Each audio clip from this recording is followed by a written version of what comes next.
welcome everybody to the pilot program. This is our non-academic career transition webinar series.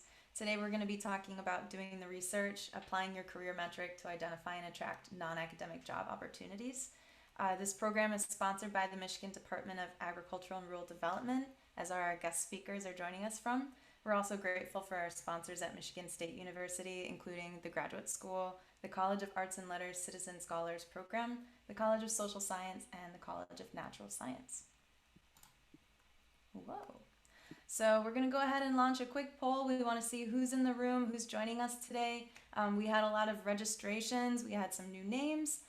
So it's always good to get a question going about what status is your career for non-academic careers. You know, are you joining as an undergrad or a grad?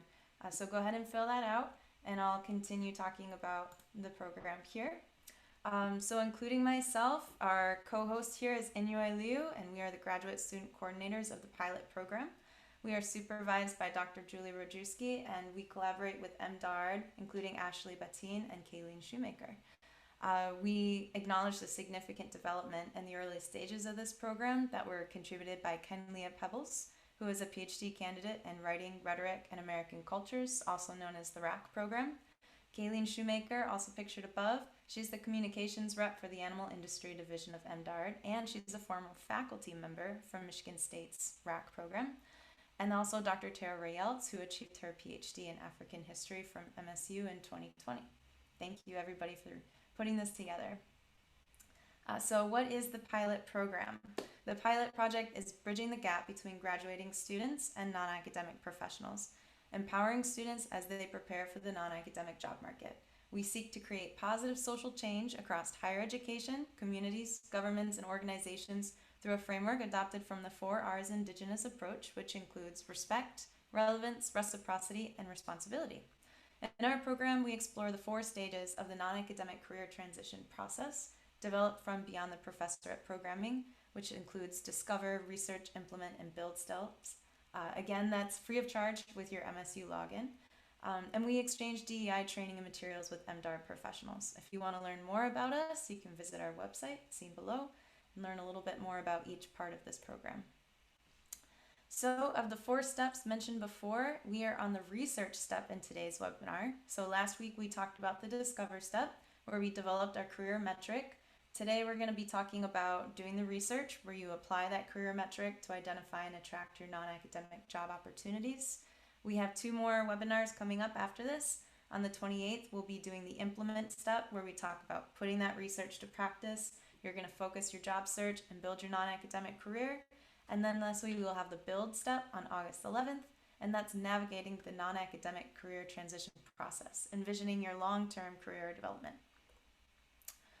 Part of the pilot program includes DEI training for MDARD in the 2022 cohort. What we imagine is a seed. We want to seed the rippling effect for positive social changes. So in our diagram, which looks a little bit like a seed, we have our immediate activities, which include academic skills, research, creativity, and humanity. And then we start rippling the effect with our MDARD MSU DEI events, which ultimately influences MDARD's institutional culture, as well as MSU graduates' off-campus influence, accumulating into positive social change. So we want to give a shout out to our DEI guest speakers that will be speaking at MDARD. Thank you, Dr. Julie Live-Arkin, Dr. Amy Swenson-Buckley, and Dr. Luis Alonso Garcia. Okay, so we have the end of the poll. I hope you all were able to fill out a few of these questions, and we'll go ahead and see what our results are. So if I can share the results, you should be able to see them. All right, you'll see, what is your college? We have 1 answer. 16 out of 16 people answered. I have to go to view details. I will not be doing this. We're going to continue. Okay. Again, we have mostly graduate students here. We do have 3 recent graduates. Welcome. Which year are you in? It looks like 3 out of 16 people are in their 1st year. We have quite a few people in their 4th and 5th, which is appropriate. You're starting to look for jobs. Many of us identify as being in the research step. Congrats, you're in the right place. And we're glad to hear that you heard about us through the listserv. We hope that you'll invite some of your friends to join us next time. So, thank you. All right, so moving on to our guest speaker today, talking about doing the research, applying your career metric to identify and attract non-academic opportunities. We're here to welcome Dr. Amber Niles from MDARD. She's an MSU graduate from plant pathology, where she studied ginseng and crop diseases, and she has an undergrad in biology focused on plant science. She landed a job with MDARD pesticide and plant pest management, and she loves learning new things every day. The webinar overview today, we're going to have a 30-minute presentation followed by some Q&A with our guest speaker. Feel free to enter your questions in the Q&A box at any time. We're going to end the webinar at 3:45 and place the recording on our website for anybody to review. So thank you again. I'll hand it over to Amber. Thank you very much for the introduction. Let's see if I can oh, I need to get my sharing capability enabled. It says it's disabled. There we go.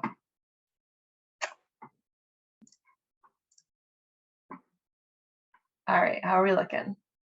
You can see my PowerPoint? Okay. Yeah, so my name is Amber Niles, and I just want to say that, one, I wish that I had something like this previously in my life, and so I don't really know all the lingo with the metrics and the research and the phases. So I'm basically just gonna spew everything that I have from my experience, and hopefully something is helpful to some of you. I also want to say that my days are fun and that I'm constantly doing a different thing every hour on the hour, including today. So after lunch, I've jumped from a meeting about enforcement that we are taking on someone who's brought in a plant pest from out of state.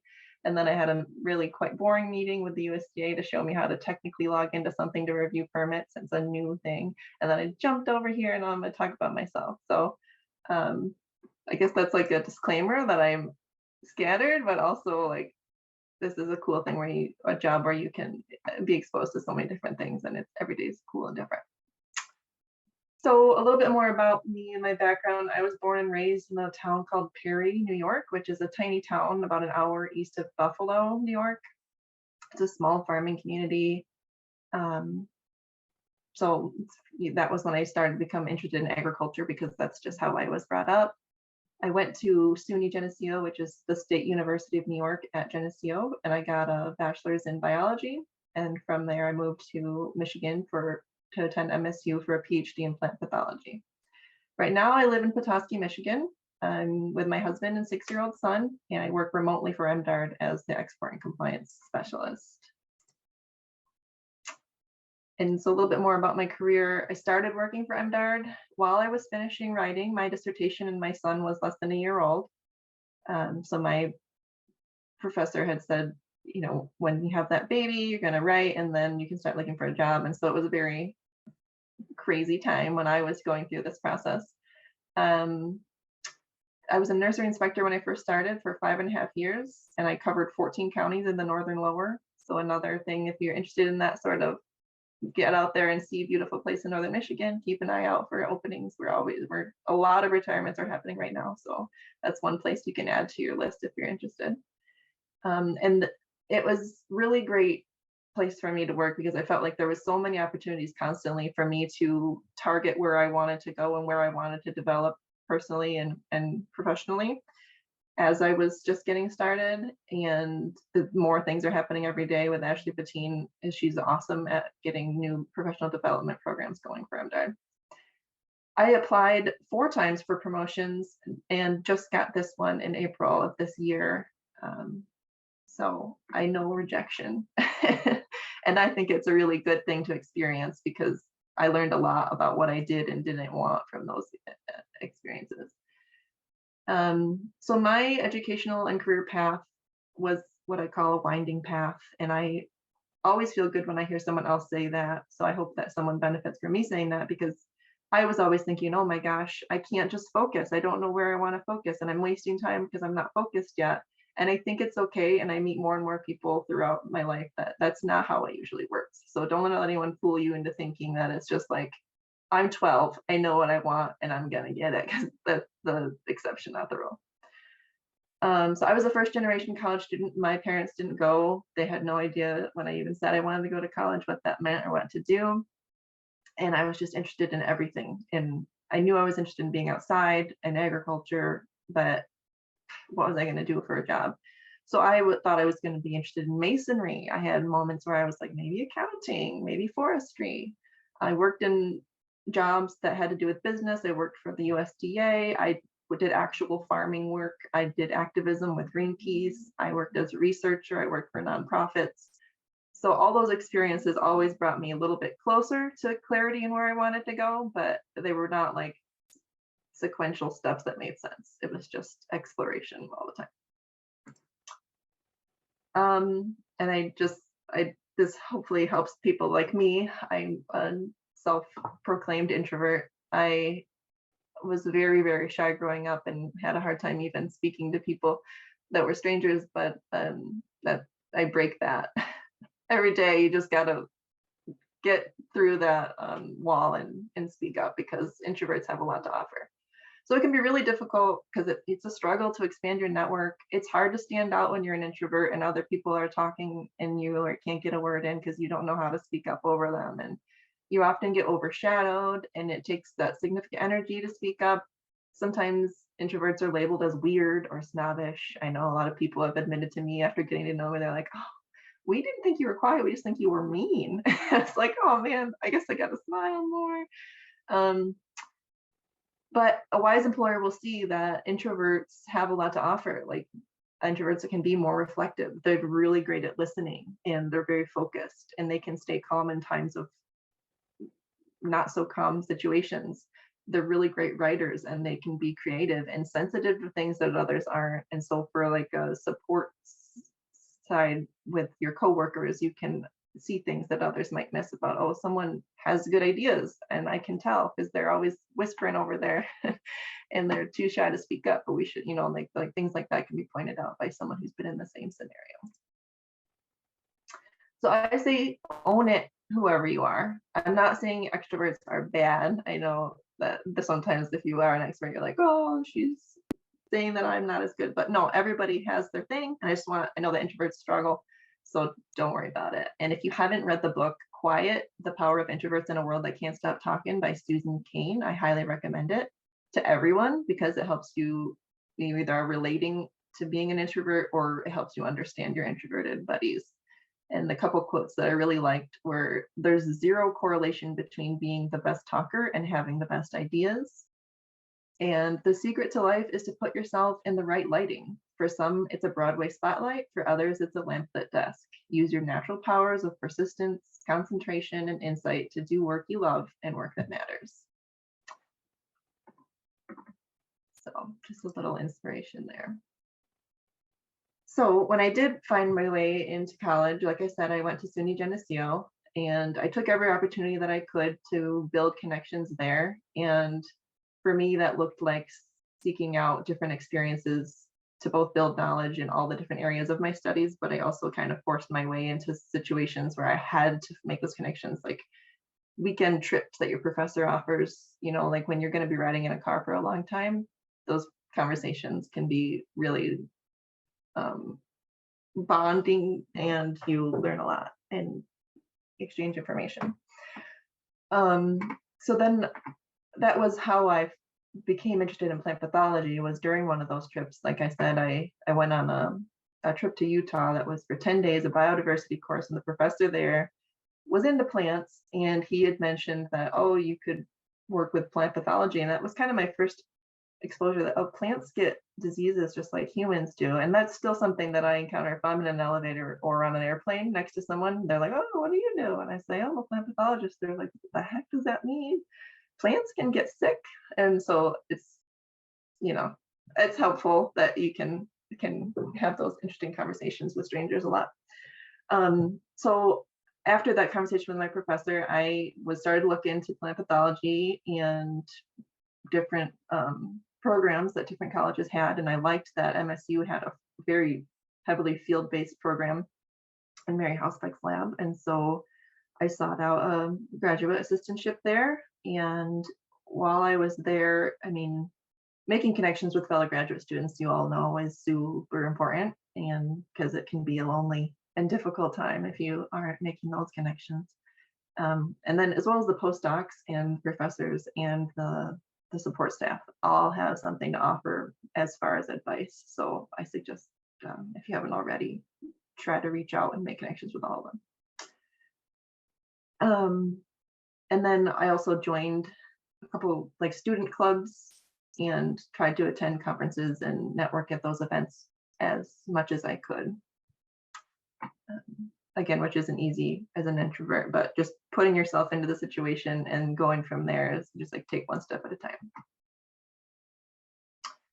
So once I was ready to really settle in for a long-term job search, so I had my winding path during grad school, I knew it was time to pick a career and try to stick with it. But what I was thinking about from the very beginning was location is a big deal, part of that criteria that you want to consider when you're doing your research.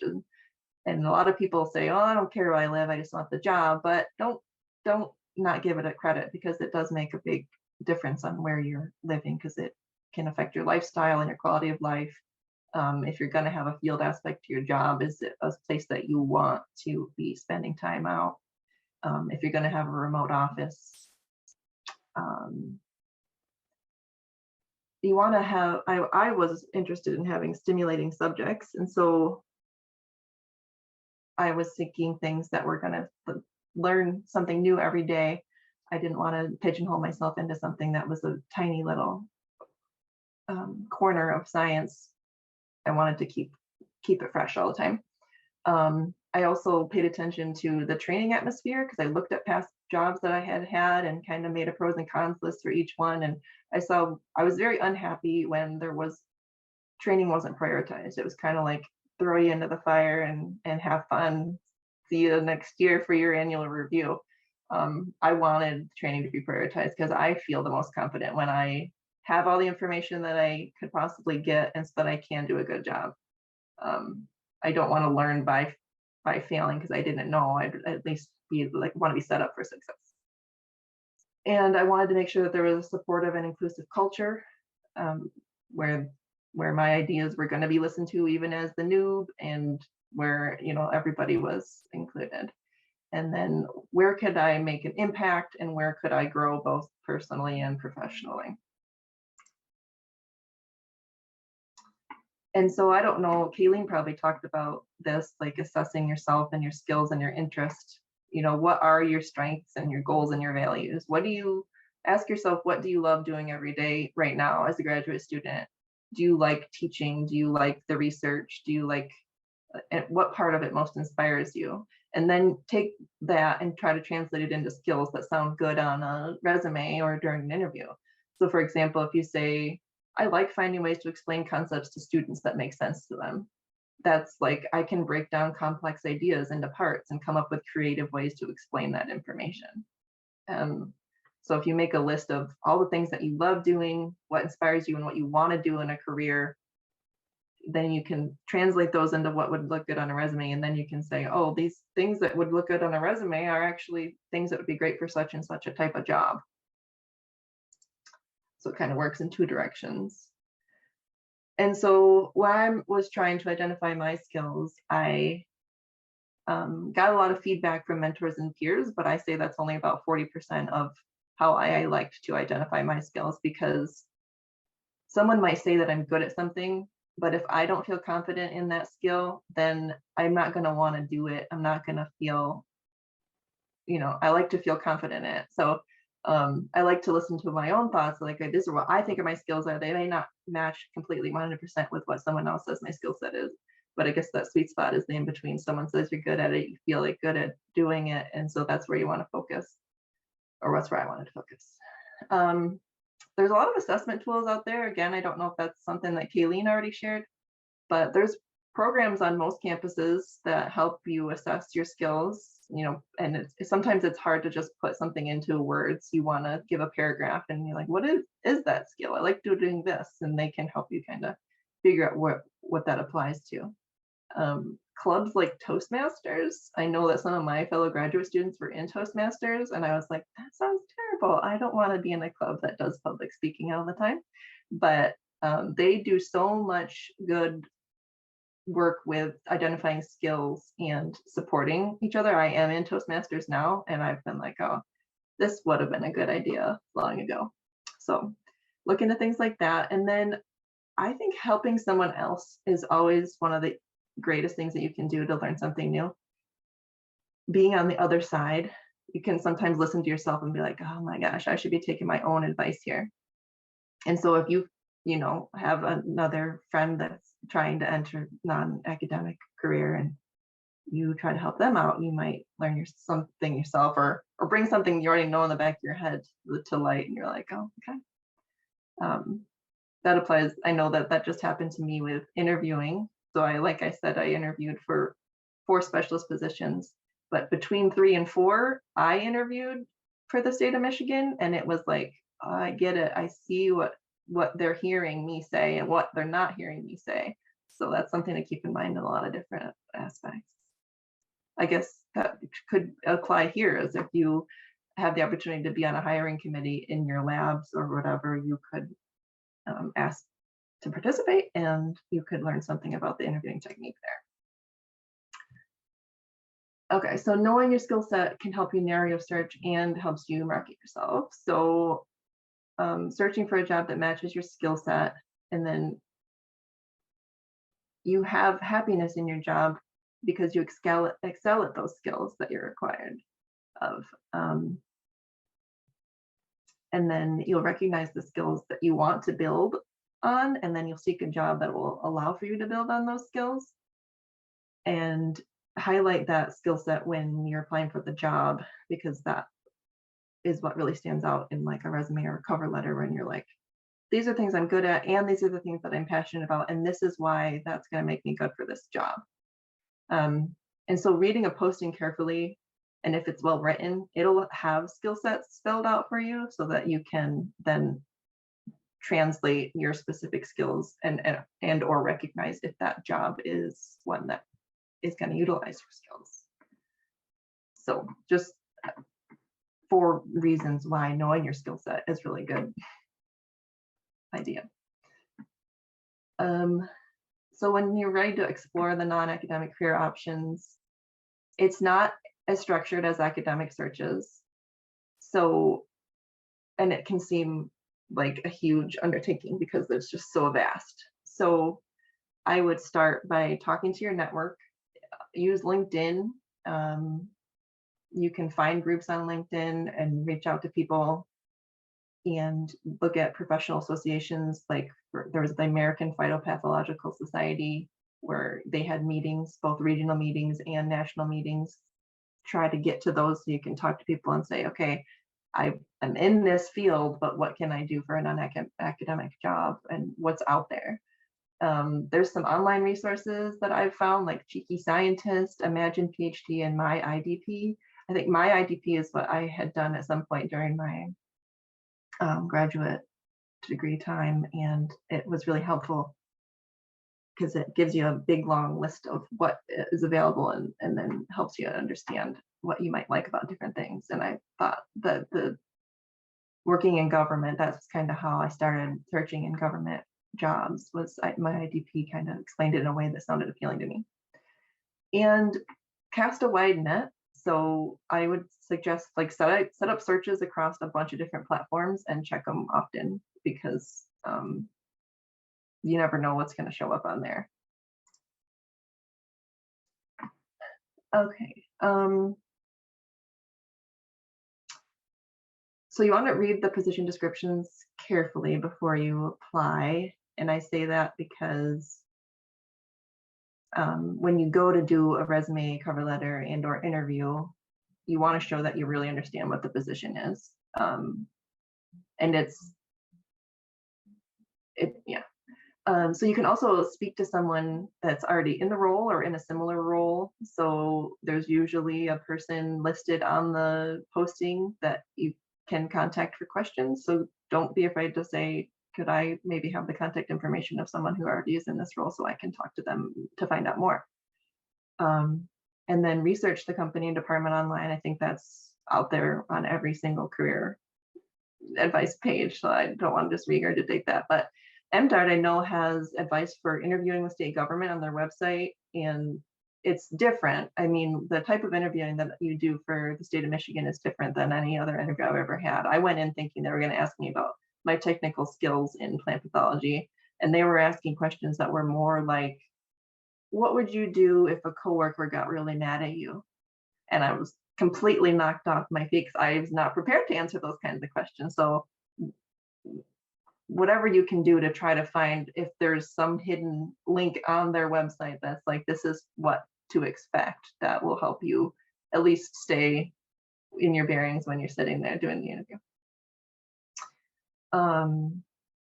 And then so all industries and agencies might differ, but if there's information, take advantage of it. Oh, and I think this might be my last slide. I thought I had at some point, that's why I kind of hesitated on this page, cast a wide net, because when I like to tell the story that when I found this position, I had no idea that it existed, the nursery inspector position. So it landed in one of my searches that I had for state of government. I can't even remember. I must have had the search term plant pathology. And they said, well, you can live in northern Michigan, work from home, and go out and inspect plants at nurseries for diseases and insects. And I was like, what? That's a job? Okay, sign me up. So I just want to say, you don't even know what might be out there that's like absolutely perfect for you. So don't think, okay, I want to be I don't even know, GIS engineer. That's probably not in the position, but don't narrow yourself, because there might be something that you don't even know exists that's like absolutely perfect. So good luck. Keep an open mind. Oh, there it is. There's jobs out there that are perfect for you, don't even know that exist. And keep your own goals top of mind, and don't let those people around you that are trying to say this is what's best for you affect what you want, because it's all about you in the end. So I guess that was pretty quick, but that leaves more time for questions. So That's awesome. I really enjoyed your presentation. Thank you so much for sharing like more depth about how you chose your career path, and it was awesome to see the outline of your values, the outline of your skills, and then just that little twist of like finding a position that fit some interest that you had that you didn't even know what like that career existed, right? And the research stage is a lot of taking those skills, values, and interests and trying to identify a career path that you want to pursue. Job ads are very overwhelming because sometimes they're so vague, sometimes they're very specific and narrow, and many of us are just stuck on the question of, do I want to be in industry? Like, do I want to stay in academia? So finding a career path is really like trying to narrow things down. And a job posting, just browsing job posting, it's like doom scrolling. yeah. It can be very much, I'm not qualified for this. I'm not qualified for this. Like, that's my testimony. I feel, wow. Um, but so great presentation. I don't want to delay any of the questions that we might have. We have one set up in the Q&A. Daehin Kim, how do you find out whether job prioritizes training or not? So if you find a job that you're curious in, how do you bring up the idea of if there's training? Oh, and I see that she's been promoted to share. If you want to share your question or ask yourself, please go ahead.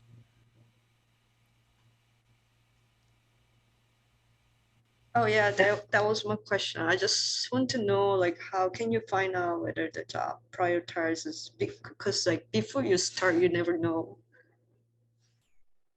Yeah, that's a really good question. And so from my experience, I found that out by talking to someone that worked for the industry that I was going. So in Triple PM, the pesticide and plant pest management division, I found someone who worked here and talked to them at length. They were super nice. And that off the bat was like, nice people work here. That's good. They told me how great the training was. And I think that's, if all else fails, you can always ask during the interview. Interviewers love someone who has good questions at the end. When they say, do you have any questions for us? Try to always have at least one, because they like someone who has been thinking about what they want to ask and they know what they want, so they're going to ask something. It's impressive. So you can always say, what is training like? What would the first year of training look like?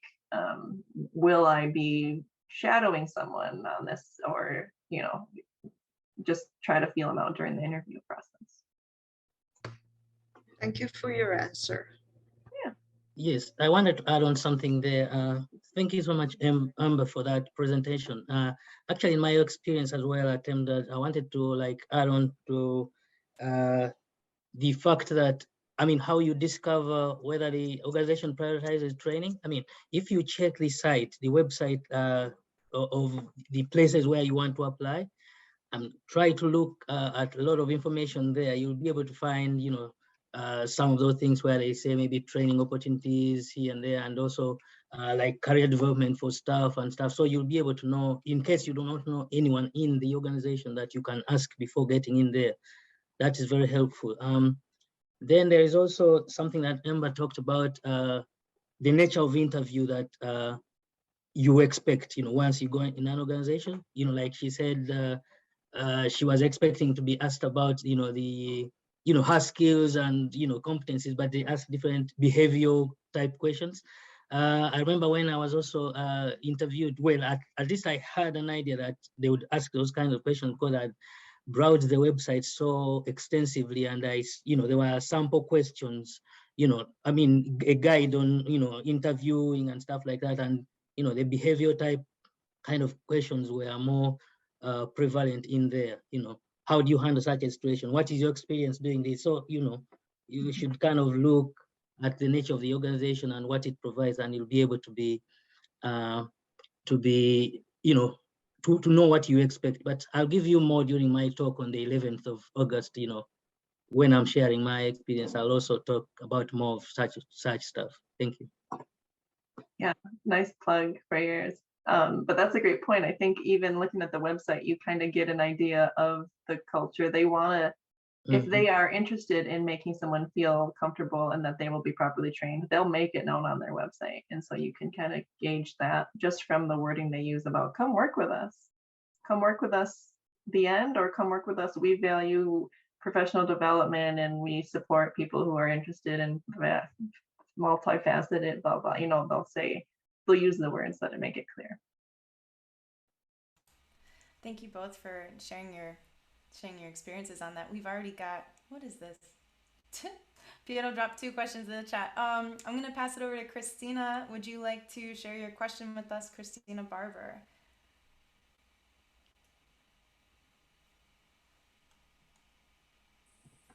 Hi, thank you so much for sharing your experience. So maybe I have missed this, and I apologize if I did.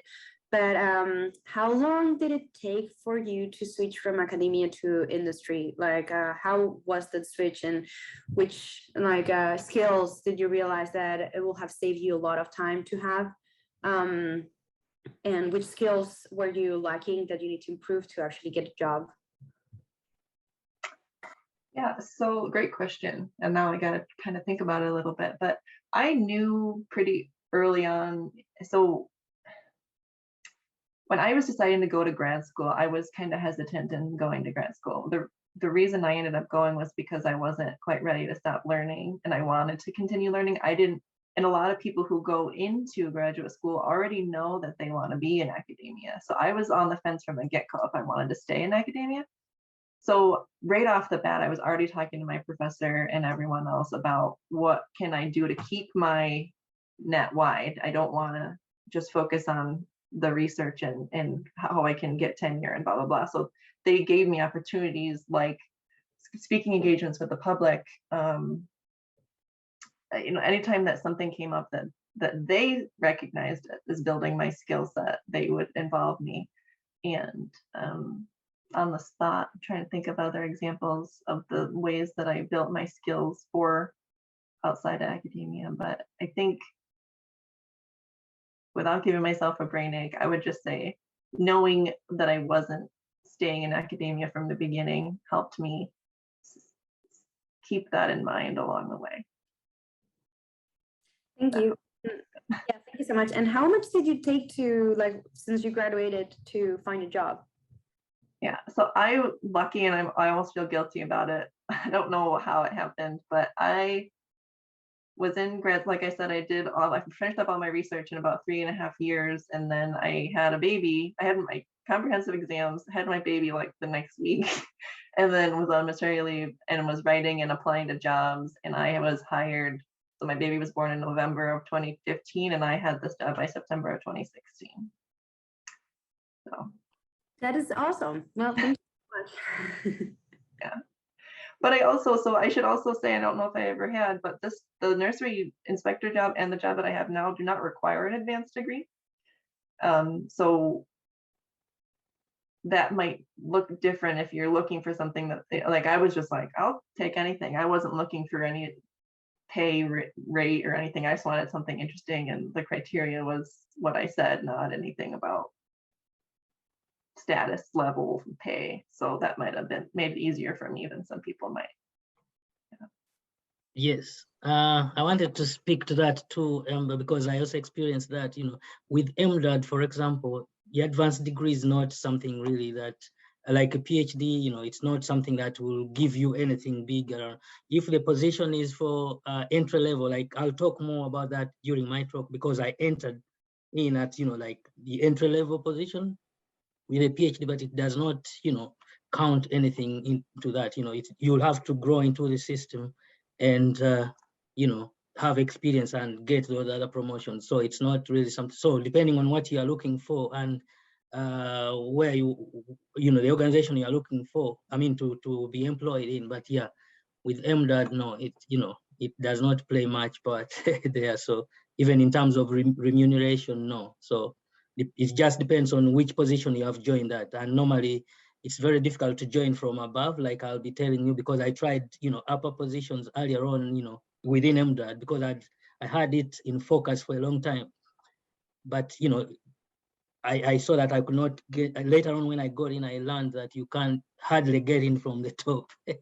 You have to start from somewhere and then, grow through in the system. So yeah, that's also helpful to know what you want and where you are heading at the beginning.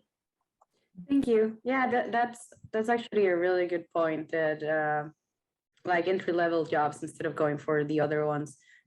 Although sometimes I feel that so I'm already trying to apply for some jobs, and sometimes I feel this dichotomy in which I am overqualified for the entry jobs, but not qualified enough for the other jobs. Yeah, and I know that like for a lot of government, not just MDARD, but like federal government roles, those higher positions are very automated and hard to say that you're qualified. So you might have 3 years of doing exactly what the position wants you to do, but they're not considering that the year of experience that they want at level GS12.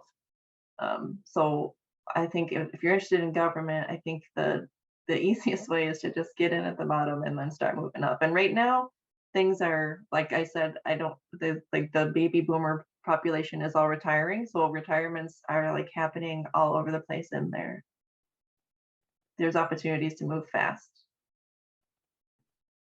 Thank you.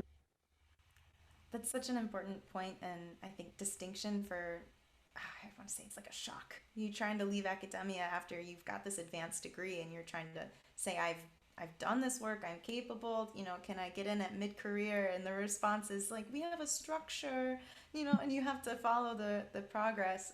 So, you could say that it's sometimes taking a step back, but if you're really invested in that career pathway, like it'll pay off in the long term, possibly. I'd like to pass it over to Piero, who's got a question for us too. Okay. Hello, everyone. Thank you for the awesome presentation. So I dropped my question in the QA session. So I just wanted to know, entering in the world, job hunting pathway. I go from, I confront myself with people, friends, or colleagues, and I see those that are like, I just aim to the best job position right away without even trying. To people like myself in this case, I try to apply to almost everything, just for the sake of finding something. And so I remember that you were talking about like a more permanent position, long-term path. I just wanted to know if it's like your approach was like, let's wait until I arrange myself a little bit and I find I develop more skills. In the meantime, I will try to see if I able to get the best job ever, right? Or at least for yourself, right? So I kind of feel discouraged sometimes, because even during the first seminar, webinar, we're dealing with speakers. They are, not applying to anything until they are 100% sure about the job that they want. To speakers, they apply to everything. And so that was really interesting, but discouraging at some point, right? But yeah, thank you for the presentation anyway. Yeah, thank you. So I guess for my background, I took a long time from graduating high school before grad school, and that's where I did my exploring time. So I could see that if I had squished that time and now I'm out of grad school, I wouldn't be quite ready and want to try things more. And so I felt like I was getting old and I was like, it's time. And I just had a baby. I need to settle down and get a long-term job. So that was kind of where I was at. But I don't think you should feel that way. I think you still have time to do those temporary, less permanent jobs to experience, to even find out what it is that you like. And I think that seems to be more of the norm now than it was like in my parents' generation, where it was they got a job and they had the job forever. That's not what the workforce looks like anymore, and the world's gonna have to deal with it. Oh yeah, that's my new point of view, honestly, because I see my parents as well, whole generation, previous generation, they were, you find a job and you stay with this job forever almost. And then I'm convincing myself that I need to explore as much choices as I can, of course. And no matter what, I will be able, hopefully, to switch from one to another position, right? So, okay, I appreciate this comment. Thank you. Yeah.